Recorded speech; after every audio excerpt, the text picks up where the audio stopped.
T'as souvenir d'une situation un peu casse-tête avec Victor où tu t'es dit voilà, où tu t'es creusé la tête pour avoir la bonne attitude avec lui ou avec le bon coup à taper. T'as des souvenirs de ça ou pas de coups Il y en a un qui m'avait vraiment marqué. On était au 15, donc le second coup du par 5, et Victor avait tapé un super drive.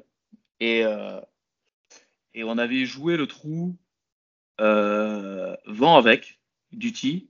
Donc on avait un coup relativement court pour le green. De souvenir, je pense que c'était un fer 5 dans ces eaux-là. Et on attendait que notre partenaire de jeu joue sous les arbres de la gauche là, pour faire le recentrage.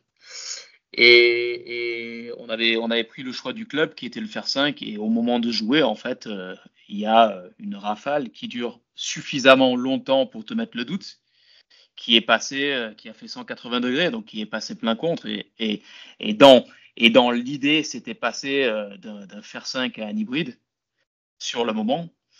Et c'est là la difficulté d'Augusta, c'est-à-dire qu'on peut taper un hybride dans ce cas-là et essayer de faire confiance à la rafale, ou je pense ce qu'on voit chez les personnes les plus expérimentées, c'est qu'ils attendent à ce que le vent se replace à peu près là où il devrait être, et surtout faire un peu abstraction à ce que l'on ressent au niveau du corps, on va dire à taille humaine, 2 mètres, ou enfin un peu moins pour moi, malheureusement, à 75, mais, mais, euh, et faire confiance vraiment au vent dominant, s'il y en a un sur le jour, et la force dominante du jour où la balle va voler elle-même, parce que c'est quand même une grosse différence.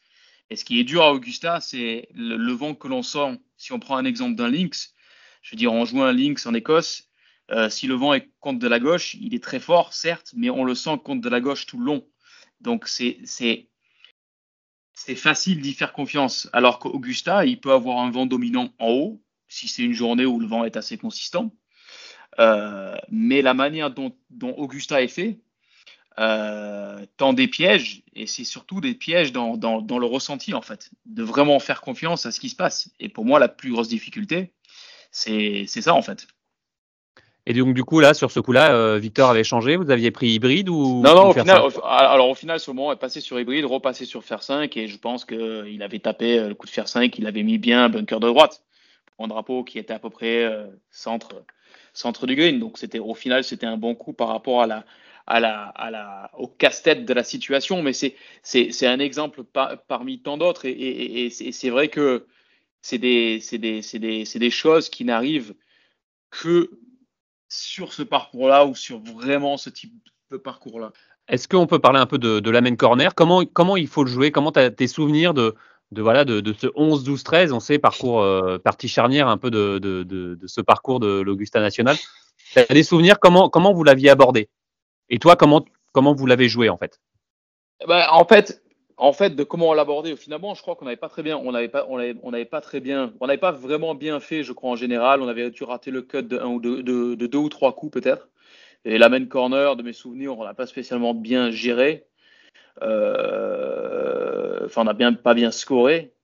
Euh, c'est compliqué à dire. En fait, ce qui est intéressant, moi, je pense vraiment que ce passage de parcours, comme le reste d'Augusta, mais d'autant plus avec celui-là où le vent il est un peu plus coquin qu'au reste du parcours, euh, c'est qu'en fait, l'expérience d'avoir été dans une situation où on s'est un peu cassé la figure, ben, nous permet d'être meilleur la prochaine fois, quoi, en fait. Pour moi, il y a une grosse partie d'expérience de savoir à quoi faire confiance, pas faire confiance. Et il y a aussi une grosse part de réussite, taper au bon moment. Mais ça revient aussi à l'expérience, à faire confiance à ce qui se passe là-haut, pas ce qu'on ressent.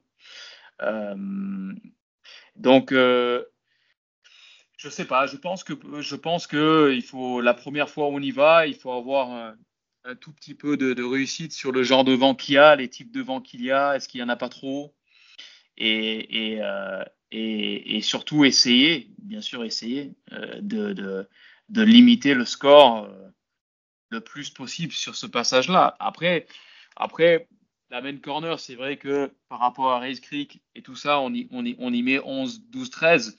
Mais j'ai presque envie de dire que le 10, historiquement parlant, il est le second ou le premier trou le plus dur. Donc, disons que les dégâts, ils commencent un peu plus tôt en plus, avant la main corner. Mais c'est un passage du parcours qu'il faut arriver à négocier et accepter qu'un 4 sur le par 3 ou un 5 sur le 11, c'est pas spécialement des mauvais scores. Alors, c'est peut-être pas le score idéal à ce moment-là dans la position où on est dans le tournoi, mais sur papier, à la fin du tournoi, si on finit par faire un 4 et 3-3 au 12, ben on n'est pas perdant, quoi. Le 12, justement, parle-nous de ce trou, ce par 3 finalement mythique où s'est joué pas mal de Masters finalement. Ouais, je pense que c'est toujours un peu le débat. Est-ce qu'on peut perdre le Master sur Amen Corner? Je dis, on peut le perdre un peu n'importe où, mais c'est vrai que historiquement parlant, on a vu quand même pas mal de catastrophes sur ce 12, plus que les autres trous. Je veux dire, le 11, c'est juste un par 4 solide, long. Euh, J'ai pas envie de dire dur de faire 7, mais intelligemment joué, on peut faire 5. Le 12, on peut essayer de le jouer intelligemment et malheureusement, la variable fait que on peut prendre un bouillon. Et on a juste à regarder un peu les dernières années en remontant même jusqu'à, je crois que c'est Willett qui avait gagné peut-être en 16, 2016. 2016, ouais. Ouais. Ouais, avec Jordan. C'est des situations qui n'arrivent nulle part ailleurs, quoi. Nulle part ailleurs. Ce trou, il est très particulier, mais encore une fois, c'est rien sans le vent. C'est-à-dire que la complexité d'Augusta, c'est que il y a des arbres qui font 25-30 mètres de haut. Du point haut jusqu'au point bas, il y a à peu près 100 mètres de dénivelé. Et donc, quand on a le vent qui vient de certains sens et qui tape contre les buts, et je pense, moi, l'image que j'aime bien donner, c'est un peu le vent qui remplit un peu tous les couloirs comme si c'était de l'eau qui remplissait. Ben, en fait, on a des fois le vent qui peut, sur ce numéro 12, plus que les autres trous, parce qu'il est en bas et parce qu'il y a le 13 qui revient, on peut de temps en temps avoir des vents d'ouest qui sont censés être contre de la droite du départ, qui viennent taper sur le 13, derrière à droite, et qui prennent un couloir de vent et qui passent tout contraire de ce qui devrait être. Et donc, c'est juste super dur. Alors, peut-être de temps en temps, pas passer le contraire, mais pas l'affecter autant qu'il ne devrait parce qu'il y a des grands arbres derrière aussi. Donc c'est vraiment super dur à quantifier. Super dur à quantifier. Quand tu disais 7 tout à l'heure, c'était quand tu fais 7 sur l'ensemble de la main corner, c'est ça? Non, pardon, je disais par exemple, je veux dire, quand tu prends le départ du 11, euh, si tu fais 7 sur le trou, c'est un peu que tu l'as cherché.